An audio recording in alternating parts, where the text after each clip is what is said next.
মধ্যপ্রাচ্যে যুদ্ধ পরিস্থিতি আরও জটিল হয়ে উঠছে। চলমান উত্তেজনার মধ্যে নতুন সামরিক প্রস্তুতি শুরু করেছে যুক্তরাষ্ট্র।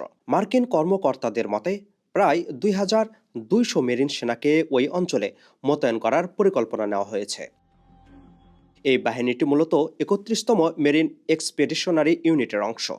ইউনিটটি জাপানে অবস্থান করে United states Indo Pacific command অঞ্চলে দায়িত্ব পালন করছে। তবে বর্তমান পরিস্থিতিতে তাদের মধ্যপ্রাচ্য পাঠানোর সিদ্ধান্ত নেওয়া হয়েছে বলে জানিয়েছে দেশটির কর্মকর্তারা। But it's not just that Iran doesn't have a functioning air force, or that their entire navy is at the bottom of the Persian Gulf, or their missile force is shrinking daily. Even more importantly, they also don't have the ability to build more. That's the most important component I'd like to emphasize today. Soon and very soon, all of Iran's defense companies will be destroyed.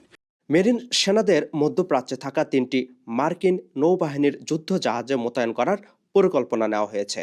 Marine সেনা সাধারণত সেনাবাহিনীর মতো নয়, তাদের বিশেষভাবে প্রশিক্ষণ দেওয়া হয় দ্রুত আক্রমণ, সমুদ্র থেকে স্থল অভিযানে নামা এবং জরুরি যুদ্ধ পরিস্থিতিতে কাজ করার জন্য।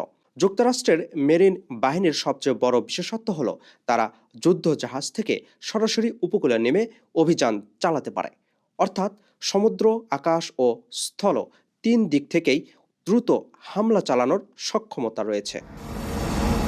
যুক্তরাষ্ট্রের কর্মকর্তারা বলছেন, এই মোতায়েনের অর্থ এই নয় যে বাহিনীটিকে সরাসরি ইরানের বিরুদ্ধে স্থলযুদ্ধে ব্যবহার করা হবে। তবে পরিস্থিতি আরও জটিল হলে সামরিক কমান্ডারদের হাতে বিকল্প শক্তি প্রস্তুত রাখতেই এই পদক্ষেপ নেওয়া হচ্ছে। বিশেষজ্ঞরা বলছেন, মধ্যপ্রাচ্যে উত্তেজনা যদি আরও বাড়ে তাহলে আঞ্চলিক সংঘাত বড় আকার নিতে পারে।